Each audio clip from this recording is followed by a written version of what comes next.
Heather and I are diving into all things email marketing today and those biggest thoughts that keep most photographers stuck and not even getting started. And if they do, well, stopping way before they're actually able to utilize this particular marketing strategy, which Heather and I both think is non-negotiable, effectively. So stay tuned today. We're going to dive into all of the details. This is one marketing piece that should be in your marketing toolkit no matter where you are in your business, because it is the most effective way to communicate with your people and with your potential clients and manage new inquiries inside your business, hands down. So stay tuned. Hey everybody, welcome back to the Hair of the Dog podcast. I'm your host, Nicole Begley, again joined by the ever lovely Heather Lahtinen.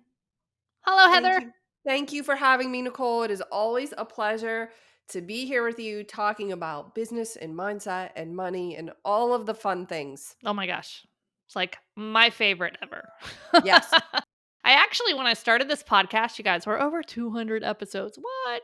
When I started this, I'm like, oh, I'm definitely going to do just solo episodes. Turns out they're not nearly as much fun. And I really like talking to people, especially my episodes with you, because they are just so fun and so So fun. easy. Thank And you. we get so much great feedback from them. So we'll keep them coming, guys, as long as Of you want them. course. But anyway, today on the Hair of the Dog podcast with Nicole and Heather, we are talking about the unsubscribe. Dun dun dun. Yeah. The email list. Okay, we should actually back up for just a second and say that we are both really, really big believers in the power of starting and having an email marketing list. Like, that is a non-negotiable in business. You need to have some sort of email lead magnet opt-in, some reason for people to get on your email list. There are a ton of free options out there. Right now, I'm loving Flowdesk, but there's, of course, MailChimp and all of the rest. But it's important to start an email list before you even think you're ready, because at some point in the future, you will be so glad that you did. So if you haven't done so already, this is your sign. It's the time to start the list. But then something interesting happens to our psyche when we have this list. And that's what we're talking about today. Right, Nicole? Yes. And also, I just wanted to do my 2 cents that I agree 100%. Like when I talk to students of mine and they're like, oh, I'm posting, I'm not getting clients and this and that. I'm like, how often are you emailing? Oh, I don't have an email list. I'm like, okay, do not pass go. Do not collect $200 until you go do this. Like create the list, because it is by far our most important business asset. And, just having that conversation with people and trying to email, ideally, I think weekly or bi-weekly is ideal in a photography business. We actually have an email marketing course inside Hair of the Dog Academy that goes into the basics of it, what to put in it, that kinds of things. So people hear this, and here's the first thought. Oh my gosh, I never want to, I can't possibly do that many offers to my clients. Like they'll just see so many offers, but they only see offers if you're only sending offers. And here's where most people go wrong on their email list is that they only send offers because they only send out an email once a quarter or twice a year when they have a mini session or something. And they're like, well, I don't get it. Nobody booked. I'm like, well, how often are you engaging that list? Because here's the thing. People might not have even seen it. Open rates are not a metric that we can track reliably anymore, due to privacy laws and things like that. So we don't actually know who's opening and not opening our emails. And so in our email inboxes are getting so much better at filtering out all the random things. I mean, you guys know how much email you get. It's insane. So I think there's a lot of thoughts here that people are like climbing this mega email mountain against, of like these just boulders of thoughts raining down on them. And they are never going to get any traction with these thoughts because the thoughts are not good. No, the thoughts are definitely not serving you, and you're right. If you send out an email once per quarter, chances are people don't see it, and then they don't reply. You have to be nurturing people. Or they And don't even remember who you are. well, that's a problem. How many times have you guys gotten like, I see something, I sign up for it, I get on somebody's list, and then I don't know, like 6 months later, something pops in my inbox. I'm like, who the heck is this person? That actually happened to me this morning, and I just deleted it, and I was like, "I don't believe I ever signed up for this," but I never checked that box because I don't remember, so I just unsubscribed, but I thought the same thing. I don't if I don't hear from you I mean, if I signed up, it's because I was interested. Mhm, mhm, And if I don't hear from you, well, I assume you're dead in a ditch, I guess. I don't know what's happening. But if you're only making an offer or sending out an email like super randomly and it's an offer for either your sessions or something special you have coming up, it would not be surprising to me that you wouldn't get any traction from mhm, that because you need to nurture this list over time so that people hear from you. I don't know what the current ratio is, but X number of times so that you become familiar and trustworthy. And if they're considering a photo session, they think of you and they hire you. But that doesn't mean that every email has an offer. mhm, However, I will say this. I was working with one of our elevators recently, and she asked me specifically, how many emails should I send out with value versus an offer? mhm, And I said, well, they say things like 8 to 10, 8 to 10 value driven emails and then an offer, but that's really just an arbitrary number. My thoughts are periodically you make an offer, but I think every single email should have at the bottom in the footer as a PS, whatever, a call to action, oh, which is 100%. book a session. Yes. Well, and it doesn't even always have to be that. Actually, it probably should have that on there somewhere too, but the main call to action can also be like, "Hey, you guys follow me on Instagram? Come over and check it out." So like micro calls to action. So with our emails, we've kind of already gotten off track, but this is all really good conversation. So, there are uh, you know, you're creating value in what you're sharing. So when you're figuring out what you're going to send out to your people on your list. It's like, all right, who's my target market? What kind of things are they doing with their dog?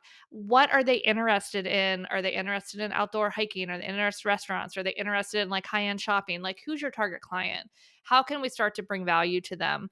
And part of the value, you guys, you're not going to like this, but I say it all the time.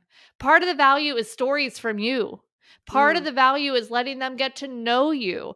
And then they're like getting a little peek into your world. So maybe the story is like instead of saying, "Dear so and so, did you know that dogs can be like I can photograph all sorts of dogs even if you think your dog can't be photographed, blah blah blah, here's a before and after." Like, okay, like 3 out of 10, blah, whatever.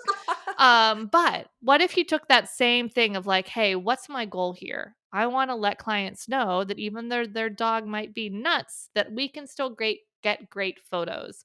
Isn't it more engaging if you say start off with like, I don't know, some sort of story, like you're in the action, like, we were at the park and this dog was running around at the end of the leash like a whirling dervish that you've never even seen. And so you're painting this picture of this action and people are going to read this and start to be like, what's happening here? Like, Yeah, that's my we dog. are built on stories. The Yes. human brain loves stories. So, can you in your email just start off in the midst of a story, which then leads into, yeah, this was, and all this was taking place Saturday night at the session I was holding, blah, blah, blah, blah. And, my client was like many of my other clients, worried that they weren't going to get great photos of their dog. But look, this is what we came out with. Put a photo that you created in there. And then just a little call to action. Like, are you ready to create awesome photos of your dog? Boom. Here's the call to action. Oh my gosh, you just wrote an entire email Uh, for people. I know. So you could do the same kind of thing with like you're hanging something on the wall. What is it? You're unwrapping this new product that you're testing out. This dog has to be on a leash. What do they need to know before they book their pet photography session? How are you different than the other pet photographers in your market? Like there is so much content that we can create. And if you're doing bi-weekly, you guys, it's only 26 emails a year. Hmm. And if you're sending these emails that aren't straight promos, you know the ones. These are the ones that are like, "Hey, Saturday, I'm having mini sessions and there's 3 left. Buy, buy, buy." Like, those are not the emails we need to be sending. Yeah, sometimes, maybe once a quarter, we're sending something like that. And when we are and there's a promotion period, we're sending more than one. You guys, we're sending a few, so that people see them and actually book because there's a time limit and urgency and all that jazz. But anyway, Yeah, someone in it's okay. Elevate told me Yeah. recently that their email list wasn't working, and I said, "Could you please define for me what that looks like isn't working?" Well, I can't remember, small but decent email list. I mean, definitely less than 100, and she was like, "I sent out an email and no one booked or replied."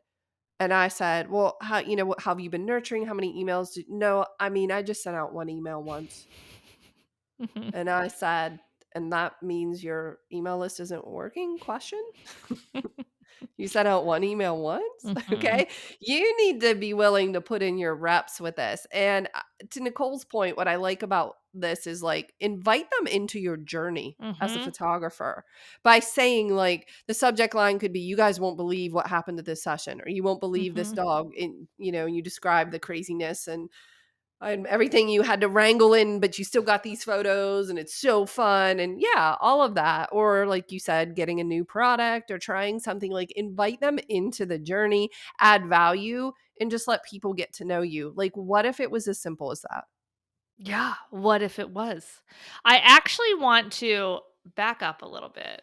And since I've got the thought ninja on the line with us, I want to examine some common thoughts that people have that prevent them from starting email marketing, sending out emails, and then where they go when the unsubscribes happen. Oh, well, I will say at the beginning, people think I shouldn't bother starting an email list because I've only had a couple of clients. Mhm. Or what am I And gonna say? People aren't interested in what I have to say. there it is. Yep. Mhm. Yeah. Both People of those. already get so many emails, they don't want anything from me. I don't want to this is my favorite slash not favorite, is when people say, I they already get too many emails.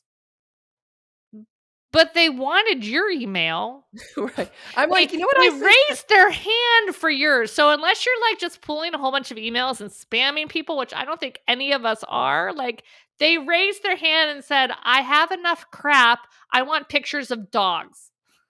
Yeah, they love it. How could you go wrong sending photos of puppies, cute photos? Mhm, And when somebody says to me, "Well, I just don't want to contribute to the email problem, the email spam." Well, okay, don't send spam. All right, mhm, A.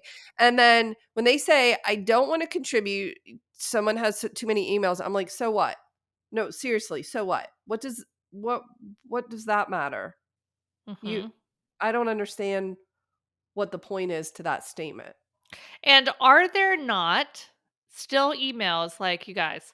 The amount of emails I receive is insanity. There's some pretty gnarly filters on my said emails that I don't even see a lot of them because I get that many. So, also, spoiler alert, if you email me and you never hear back, it's possible I didn't receive it. So, like, send it again or reach out to Liz at support at hairofthedogacademy.com.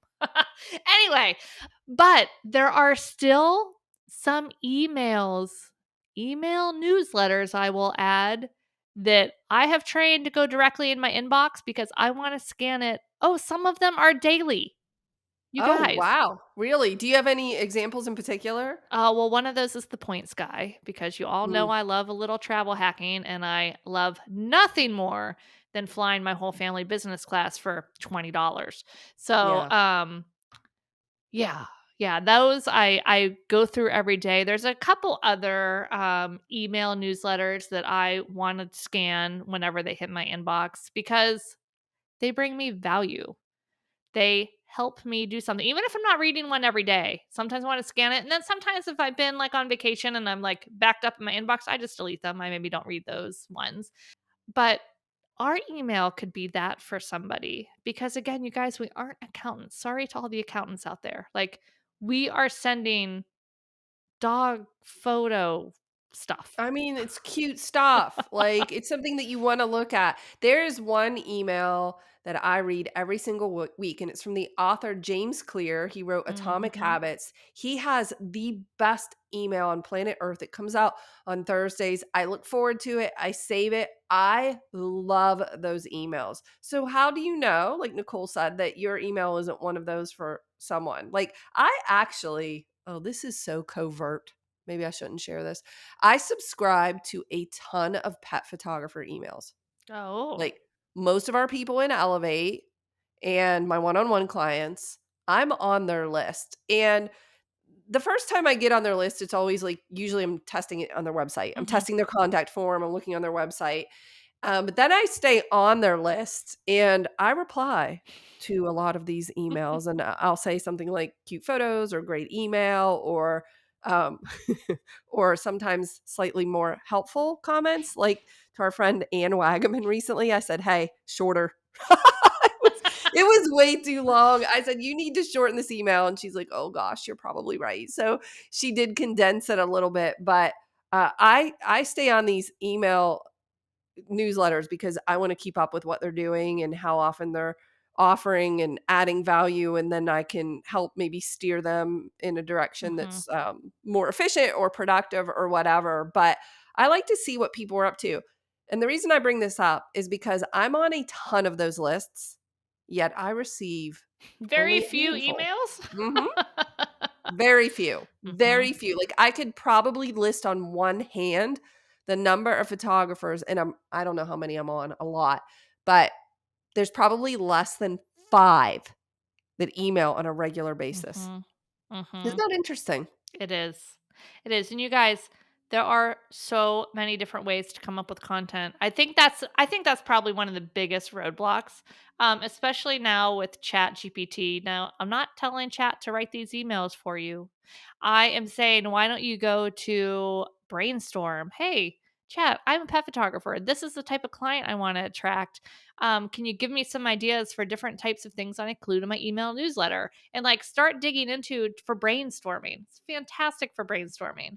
It actually is very good to help writing if if you train it appropriately. And by doing that, what I do is I go in and I say, "Hey, I would like you to help me write an email in a minute. But first, I am going to upload 2 samples of my writing so you can see how I write." So it's not just spit out like robot language. It's going to actually take my writing and do that. So I do that. And then I also say, "What else do you need from me in order to write the best emails or to come up with the best ideas or whatever it is you want to come up with?" And then it'll tell you, I need to know a little bit more about your target market. I need to know this or that. I need to know what you want the call to action to be. And when you're able to give it that good information and examples, if you're having it write for you, you have to give it examples of writing you've done. And then it will come out sounding a little bit more like you, and you're still going to need to tweak it, but it's 85%, 90% there. It's pretty darn good. So anyway, so that it has never been easier to have some consistent email content.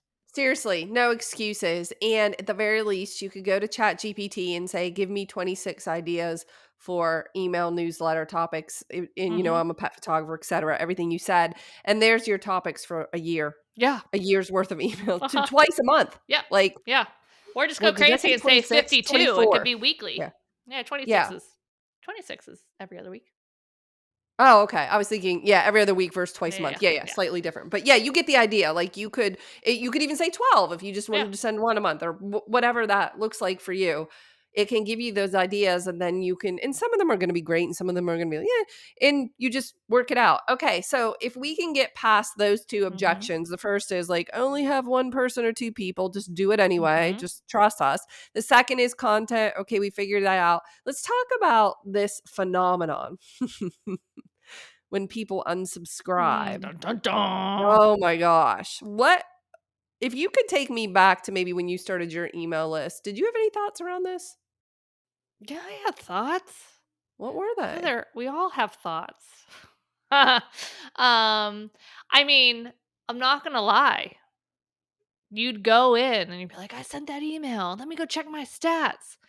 Unsubscribe. There could be like 4 people or like, I don't know, 10%. So here's let me preface this with some industry standard rates. Okay. Um, open rate, what is it? 20 to 30% is Yes. industry standard. And remember, open rates aren't totally Accurate. accurate anymore, Mhm. but generally it's going to be, you can see if yours are kind of staying where they are, going up and down. And you guys, so many pet photographers have open rates that are 40, 50% or even more. So we're blowing that out of the water. And the first mistake they make is they go to the gap of 40% open rate. That means 60% of the people didn't even see it. Meanwhile, industry standard is 20 to 30%, and you have a 40%. You're killing it. Killing it. Yes. So that's one rate to look at. The other is the click-through rate. So if you have a call to action, you want, on industry average, 1% of people will click that Can you link. imagine 1%? Like, it's a very small Yeah. number. So we look at this not knowing this, and we're like, "Dude, out of 100 emails I sent, only 3 people clicked the link." Dude, that's like 3 times what the Yes. actual rate should be. But we look at it as 97% of people didn't click the link, and then we feel like poop. Nah, this is a true example of the gap and the gain at its most extreme because, yeah, you're right. Those numbers seem like kind of crazy. Like 97% of people did not click it. I could see where you would feel like crap if you thought Mhm. that. Mhm. But if you knew that the industry standard was 1% and you were getting 3%, you would feel amazing because you would be focused on the gain. Yeah, Very good 100%. example. Yep, Mhm. 100%. And then for unsubscribes, it's like 0.01 or 0.1%, I forget. It's like a, basically like a tenth of 1%. So it shouldn't be many. And sometimes there's more, sometimes there's less. But we log in there all excited to see these stats. And then we look at those first couple and we just totally gap it instead of gaining it. And we're like, this sucks. And then the piece de resistance. You see the unsubscribe and you say, forget it. See, that's why I don't send emails. This is stupid. I'm just going to post on social. That's exactly what happens, and there are going to be people that hear you say that that deny it. And I know that that's what they're thinking because I've seen it and I've heard it. And They've I've been said, there. yes. Mhm. Yes, we have been there where you feel like you amp up your brain, you put all this pressure on yourself to Mhm. create content. You so much effort, you do it, and then somebody unsubscribes and it feels like a stab in the gut. Like Mhm.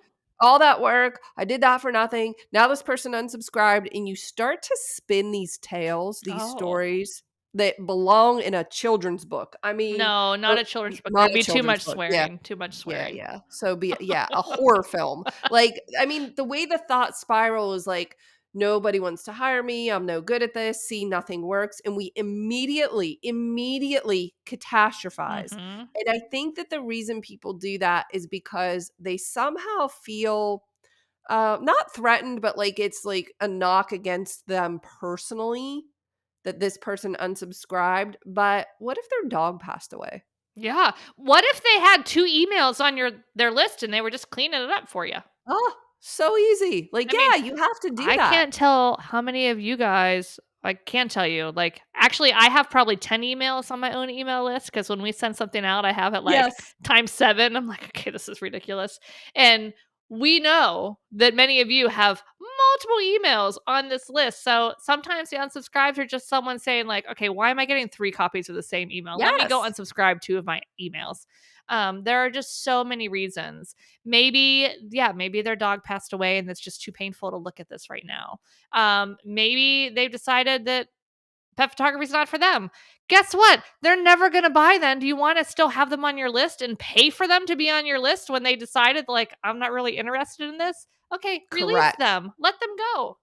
Yeah, that is actually costing you money. Yeah. For someone to stay on your list that isn't interested is costing you money. So what if when they unsubscribed, you felt relief? Like, Yeah. what would you need to think or believe in order to feel relieved when somebody unsubscribes? And I think it's probably some version of like, okay, they weren't interested, they're moving on.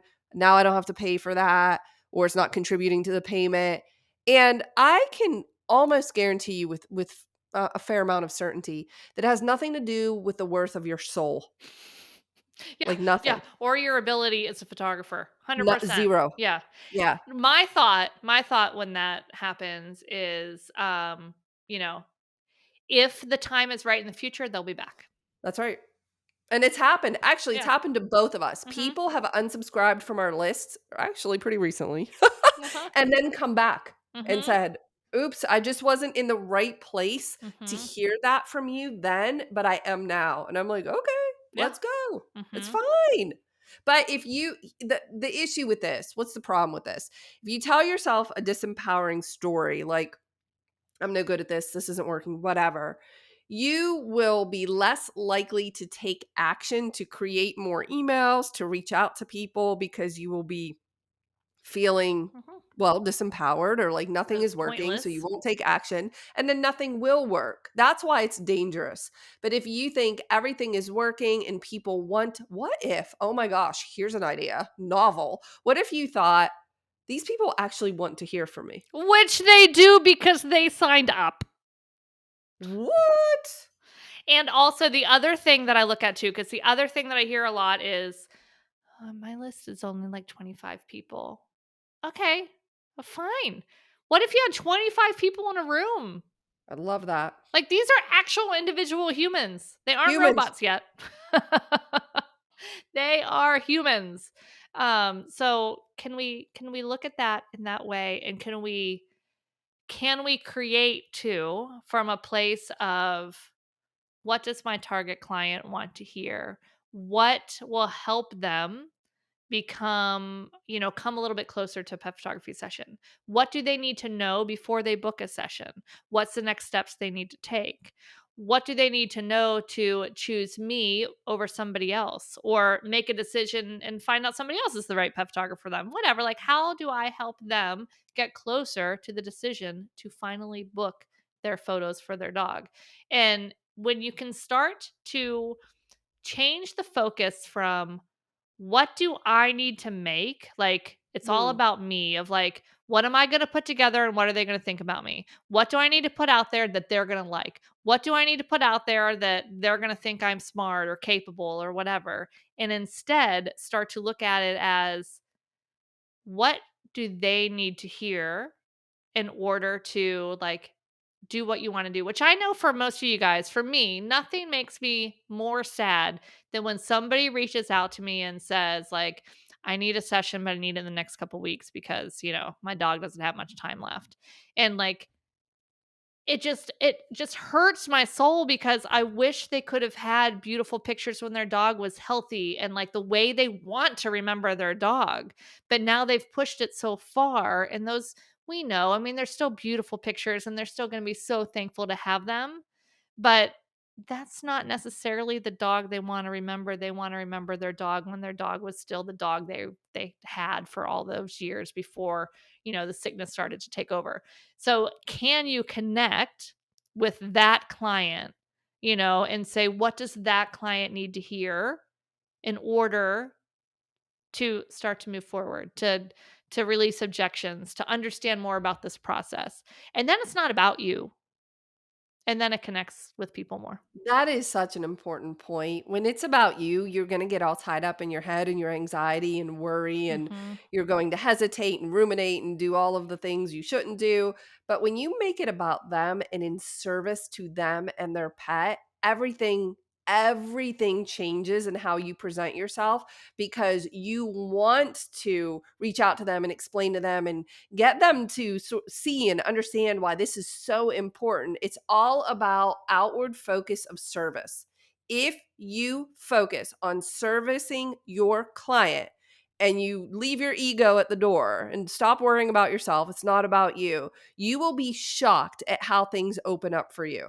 It's Mhm. not about me. When I'm creating content for this podcast, for Elevate, I am not thinking of myself. I am thinking, how can I help these photographers get more clients, grow their business, make more money, achieve the freedom they want, whatever that looks like? How can I show up as my best self in order to serve them? And then I don't worry about me. I heard this actually once when it came to public speaking. So I've spoken on stage a few times. I know you have as well.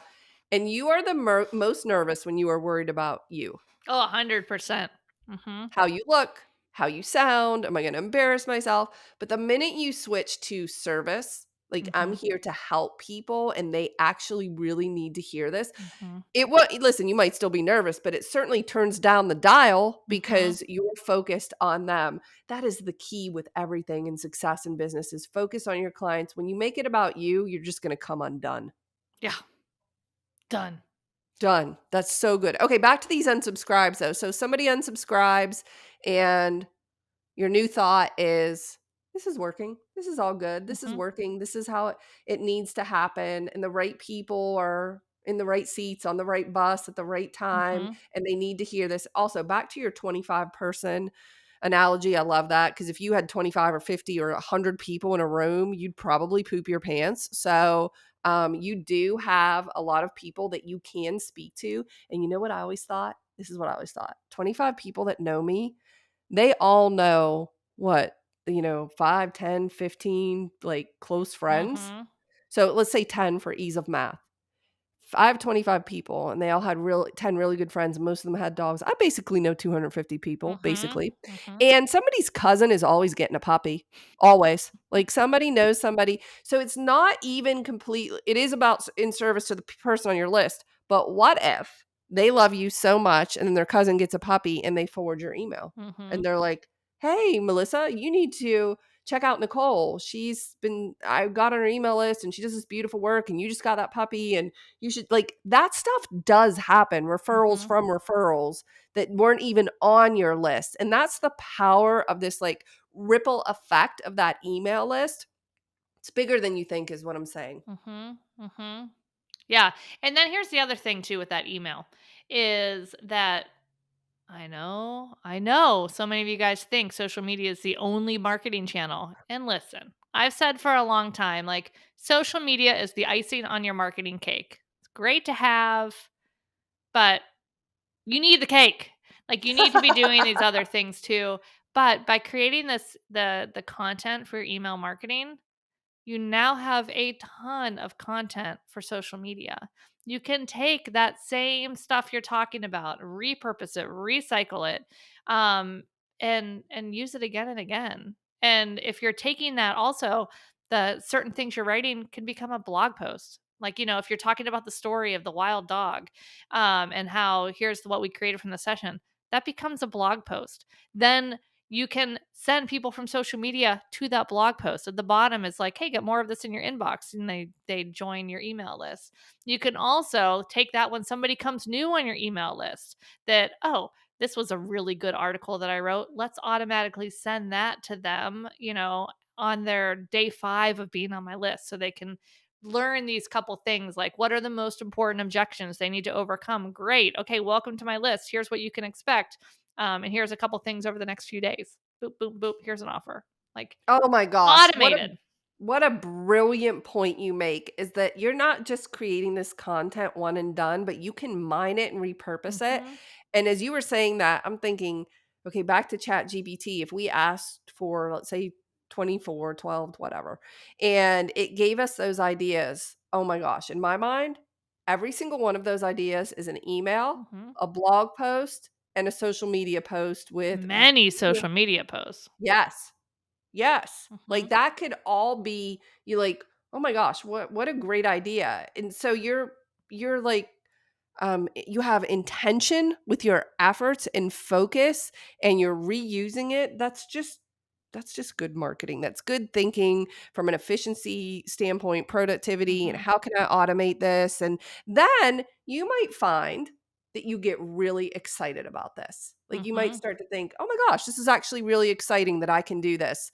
And then you're more inclined. If you came at it from a place of service and excitement and I have all this content, oh, I think you might take more action. Yeah, I think so. Oh my gosh, this has been so, so good. So, we wanna know, what thoughts did you have about email marketing? What thought are you replacing it with? Let us know on Instagram at Flourish Academy is Heather and at Nicole Begley Official is me. Would love to know what your new thoughts are around this. And if you would like some help with email marketing, we have a whole bunch of a whole email marketing course inside the Hair of the Dog Academy. And then that is also always a focus inside Elevate too, hairofthedogacademy.com/elevate if you want more information on that. And we would love to help you just rock that email marketing because it is a must have in our business. There is really very few things that I feel stronger about than we need to have email marketing and we need to utilize it. Yeah, this is a non-negotiable. It is not optional for you. If you want to have a business, you must have an email list. So go sign up for a free account today wherever you would like and just make it happen. Love it. Awesome. Thanks for being here with us. We'll see you guys next week.